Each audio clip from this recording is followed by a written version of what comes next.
Consider all Colonial Marines dispatched to LV-426 to be KIA.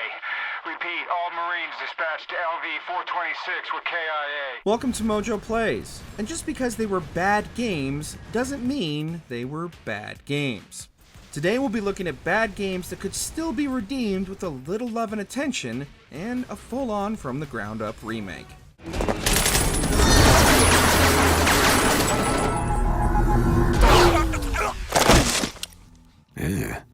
Before we continue, be sure to subscribe to our channel and ring the bell to get notified about our latest videos. Blinx the Time Sweeper. Platformers are one of the oldest genres in gaming, and likewise can make it difficult to innovate on the familiar formula. Blinx attempted to shake things up by giving players control over time itself. And while the idea was novel, this was a year before The Prince was rewinding the sands of time, its execution was sorely lacking. With a bizarre control scheme that seemed to actively work against the player, frustrating level design, and an almost non-existent narrative to drive things forward, Blinx just didn't have the same charm and creativity of his counterparts such as Ratchet and Clank. However, that doesn't mean the cat can't turn back time and have a second chance. With not only Xbox, but the entire industry hurting for family-friendly platformers, Blinx could use his wibbly-wobbly, timey-wimey time manipulation to have an adventure worthy of his powers. Aliens Colonial Marines. Get me the hell out of here.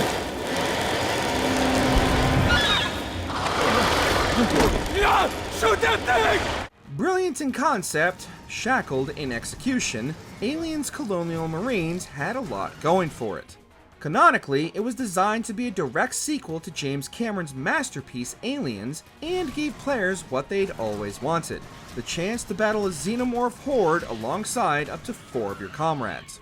However, nearly everything about the final product was a mess. From misleading footage to downright abhorrent enemy AI, what could have been the definitive Alien experience was somehow worse than Frenching a facehugger. The closest gamers have gotten to a promised similar experience is Fireteam Elite, but even this was disappointing compared to what Colonial Marines could have been if given the proper time and resources to fulfill its ambition.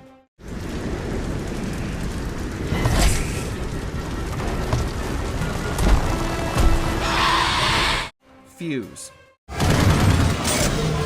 Everybody out!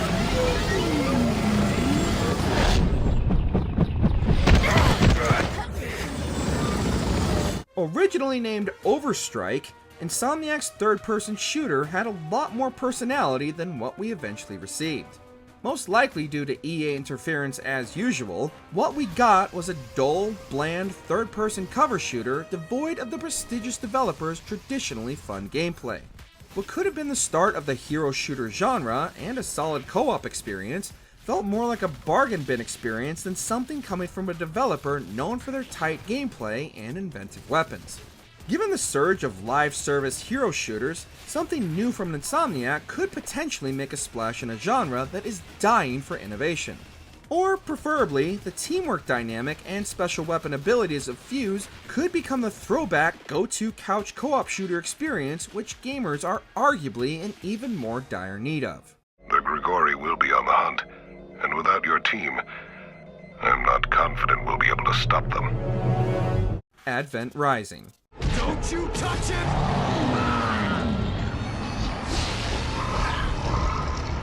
No!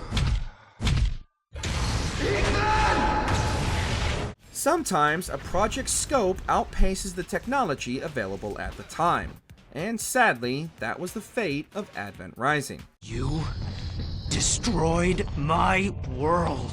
Oh dear, the little savage is upset. Featuring some staggering talents such as Orson Scott Card, the writer of Ender's Game, as the narrative lead, and plans to create a multimedia universe full of sequels, novels, and graphic novels, the potential franchise ran out of steam after the first game. Due to a myriad of bugs, a fussy camera, and bizarre design decisions, who thought a flick targeting system was a good idea, the Advent Rising series flew too close to the sun and ended up crashing and burning. However, in the modern era of sequels, spin-offs, and reboots, something like Advent Rising could have the potential to flourish, and its vividly detailed sci-fi future aesthetic could fill the void left by the long-dormant Mass Effect series. Come with me, human. There is much to be done. Too Human. Please, my lord. We don't want... Disregarding all the other issues with developer Silicon Knights, Too Human was already facing an uphill battle long before release. Initially planned for the PS1, development moved to the GameCube before finally releasing on the Xbox 360.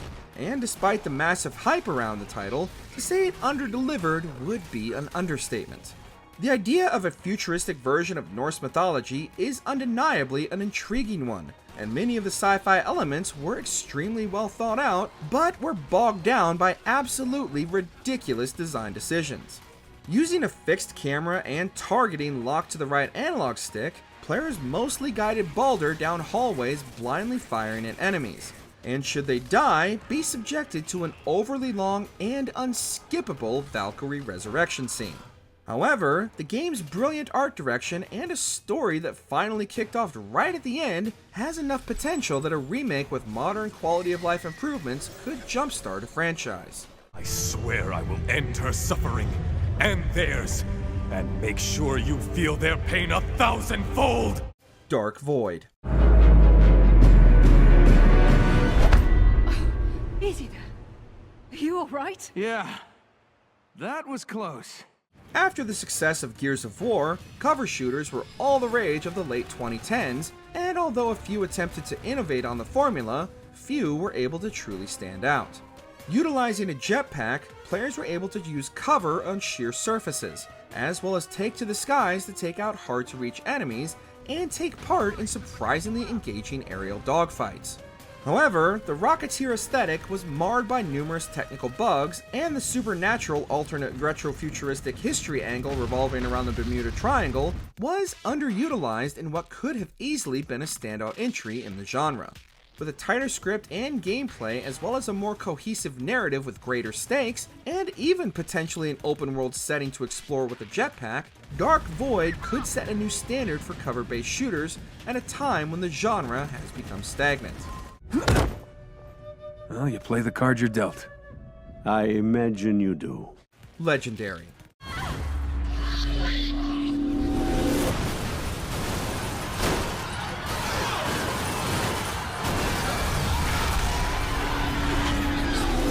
The mid-2000s represents one of the most creative and experimental times for developers. Following in the footsteps of similarly cinematic first-person shooter BioShock, Legendary had players unleashing the powers of Pandora's Box and using their newfound powers, as well as a myriad of firearms, to battle all manner of legendary mythical beasts in a modern setting.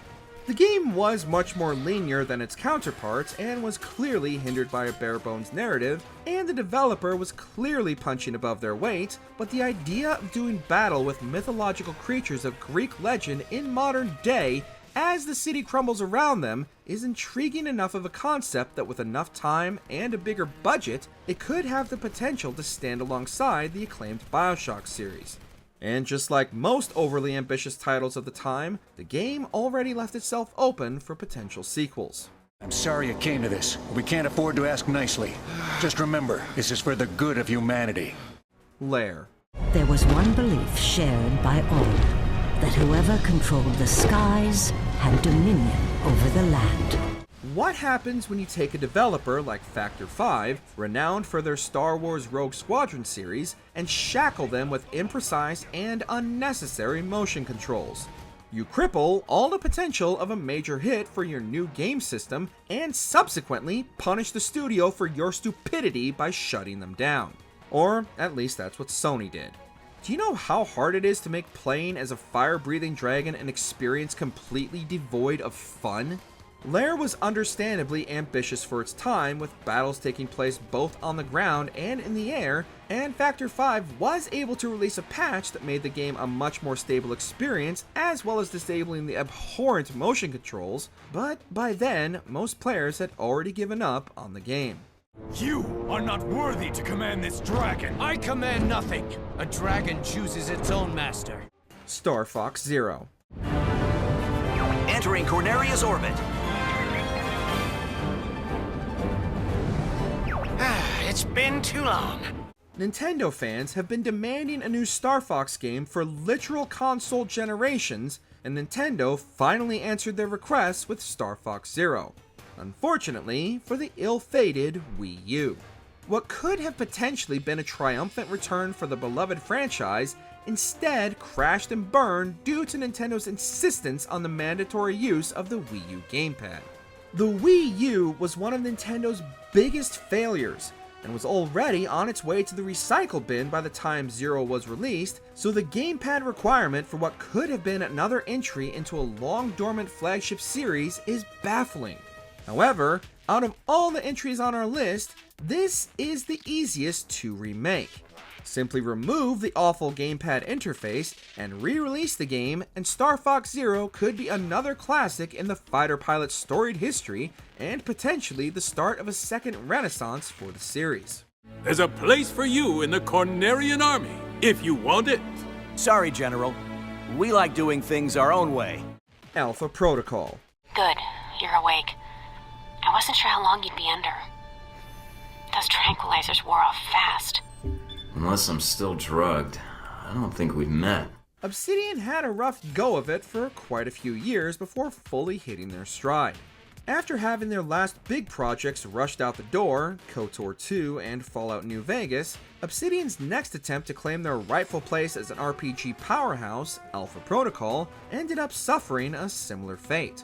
While other developers were focused on medieval or sci-fi settings, Alpha Protocol attempted to make the player-driven RPG a bit more covert and dropped players into a world of espionage and intrigue.